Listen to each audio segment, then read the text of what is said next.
Welcome to Truth Behind History. If you're curious about how globalization and outsourcing have shaped the modern economy, you're in the right place. Today, we're diving deep into the economic impact of outsourcing, how it has driven massive growth, transformed entire industries, and, in some cases, led to economic challenges. We'll be looking at major trends, key case studies, and the future of outsourcing. Whether you're a student, an entrepreneur, or just someone who enjoys understanding the forces that shape our world, this video will break it all down in a way that's both informative and easy to follow. So, let's get started with an overview of globalization and outsourcing's economic impact. Outsourcing is big business. In fact, in 2023, the global outsourcing market hit a staggering $731 billion. Why? Because companies love cost efficiency and scalability. The ability to move operations to where labor is cheaper and resources are more accessible allows businesses to cut costs and increase output. But outsourcing isn't just about saving money, it's about staying competitive in an increasingly globalized world. Now, when we talk about top outsourcing industries, IT services take the lead. And it's not even close. A whopping 92% of G2000 companies, that's the world's largest corporations, outsource at least some of their tech-related tasks. Why? Because outsourcing IT means tapping into specialized talent across the world while reducing costs. Countries like India and the Philippines have become hotspots for IT outsourcing due to their massive pool of skilled professionals. But outsourcing isn't without its challenges. One of the biggest concerns is economic polarization. While developing nations benefit from job creation and economic growth, workers in developed nations often experience wage stagnation and job displacement. As manufacturing and service jobs move overseas, many workers in Western economies struggle to find equally well-paying alternatives. This creates a widening gap between global winners and losers in the outsourcing game. So, is outsourcing a net positive or a ticking time bomb? Well, that depends on who you ask. But to understand the full picture, we need to look at some key case studies, starting with China's dominance in manufacturing. Now, if we're talking about outsourcing, we have to talk about China. Over the past few decades, China has transformed from a largely agrarian society into the factory of the world. But how did this happen? Why did so many companies choose to move their production to China? Well, the answer lies in government incentives. China didn't just happen to become the world's manufacturing hub, it was a strategic effort. The Chinese government implemented tax breaks, subsidies, and special economic zones, or SEZs, to attract foreign investment.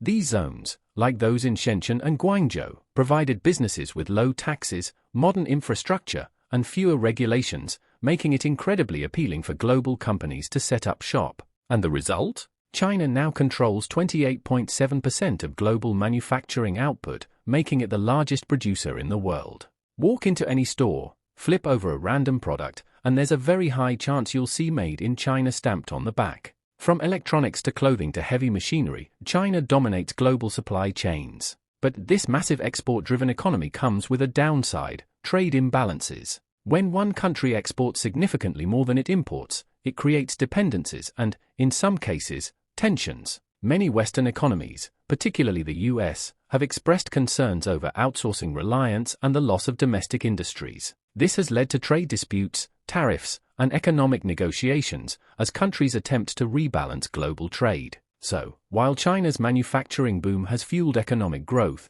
it has also reshaped the way nations interact in the global economy. But China isn't the only outsourcing powerhouse. India has taken a different approach, becoming the global leader in IT services. While China became the world's manufacturing giant, India took a different path. It became the global leader in IT outsourcing. Instead of focusing on physical goods, India built an economy around digital services, software development, and tech support. One of the biggest reasons for India's success? Cost-effective, highly skilled labor. The country's IT sector now contributes 8% of its total GDP, with IT exports hitting a massive $194 billion in 2023. That's a staggering number for an industry that barely existed in India just a few decades ago. But it's not just about money, it's about talent. India is home to over 5 million tech professionals, many of whom are highly skilled in programming, cybersecurity, and AI. Companies like Tata Consultancy Services, TCS, Infosys, and Wipro dominate the outsourcing landscape, handling projects for major corporations worldwide. Think about it. How many times have you called a tech support line or interacted with customer service for a big company? there's a solid chance that the person on the other end was in India. These jobs were once handled in Western countries, but outsourcing to India has allowed businesses to cut costs while accessing a large, well-educated workforce. But here's the catch: AI and automation are starting to disrupt this industry. As companies integrate machine learning, chatbots, and automated customer service, traditional outsourcing jobs are being threatened. Businesses are realizing that they don't always need a human when an AI can do the job faster, cheaper, and more efficiently. So, while India has dominated IT outsourcing for years, it now faces a new challenge, adapting to a rapidly changing tech landscape. But what happens when outsourcing goes too far? The US has seen the devastating impact of lost manufacturing jobs, particularly in what's known as the Rust Belt. Now, let's talk about the Rust Belt, a region in the United States that was once the backbone of American manufacturing. Cities like Detroit, Cleveland, and Pittsburgh were thriving industrial powerhouses, producing steel, automobiles, and machinery that fueled the nation's economy. But today, many of these cities are shadows of their former selves. So, what happened? The answer lies in outsourcing and automation. Since 1980, the Rust Belt has lost over 5 million manufacturing jobs. Companies realized that instead of paying high wages to American workers, they could outsource production to countries like China, Mexico, and Vietnam, where labor was significantly cheaper. But outsourcing wasn't the only culprit. Automation also played a major role. Even in factories that stayed in the US, machines began replacing human workers, reducing the need for large labor forces. And as jobs disappeared, so did economic opportunities. The consequences have been severe. Wage stagnation, population decline, and urban decay have hit many Rust Belt cities hard.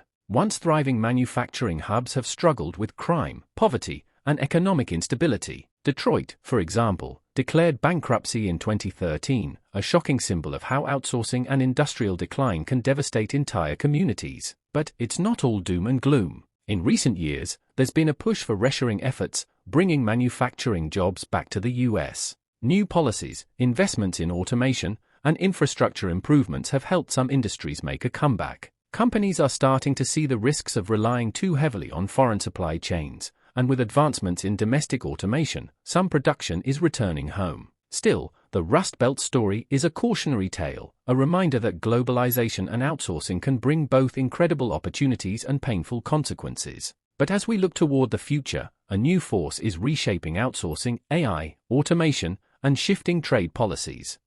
We've seen how outsourcing has shaped the global economy, but what's next? Well, the outsourcing landscape is undergoing a massive transformation, driven by three key forces: AI and automation, reshoring efforts, and evolving trade policies. First, let's talk about AI and job automation. Right now, 74% of companies report that AI and automation are reshaping their outsourcing strategies. What does this mean? Well, companies are realizing they don't always need human workers to perform repetitive tasks. AI-driven software, chatbots, and robotic process automation, RPA, are taking over data entry, customer service, and even complex analytics. This means fewer low-skill jobs are being outsourced because AI can do them faster and cheaper. Next, we have the reshoring movement. Some manufacturers are bringing jobs back home. Why? Automation efficiencies and geopolitical tensions. With robots and smart factories, companies can produce goods locally at lower costs, reducing their dependence on overseas labor.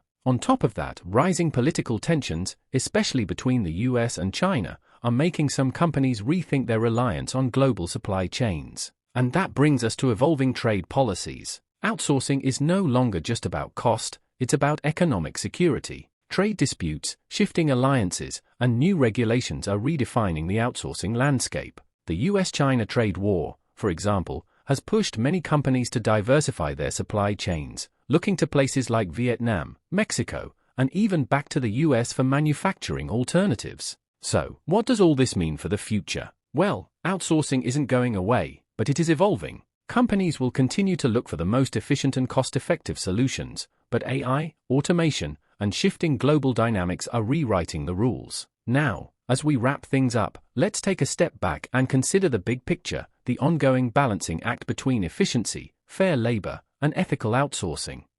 So, where does all of this leave us? Globalization and outsourcing have undeniably shaped the modern economy, bringing innovation, efficiency, and economic growth. But as we've seen, they've also widened wealth gaps, displaced jobs, and created ethical concerns. One of the biggest challenges is economic inequality. Globalization has expanded economies, but not everyone has benefited equally. Wealthy nations have seen corporate profits soar, while workers in some sectors, especially manufacturing, have faced job losses and wage stagnation. Developing nations have gained jobs, but often at lower wages and under harsh working conditions. That's why fair labor policies are becoming a priority. As outsourcing continues, governments and companies are being pressured to implement better wages, safer working conditions, and ethical sourcing practices. Consumers are also demanding transparency, forcing companies to rethink how and where they outsource. Finally, we have sustainable outsourcing. More businesses are moving toward ethically and environmentally responsible outsourcing models. Whether it's using eco-friendly materials, fair wage labor, or reducing carbon footprints, there's a growing movement to make outsourcing not just efficient, but responsible. At the end of the day, the question isn't whether outsourcing is good or bad, it's about how it's managed. The challenge moving forward is finding a balance between profitability, innovation, and fairness. And that brings us to the end of this video. If you found this breakdown of globalization and outsourcing insightful, make sure to like, comment, and subscribe to Truth Behind History. Your support helps us create more deep dive content on the forces shaping our world. And if you love history and economics, check out our other videos, you won't want to miss them. Thanks for watching, and I'll see you in the next one.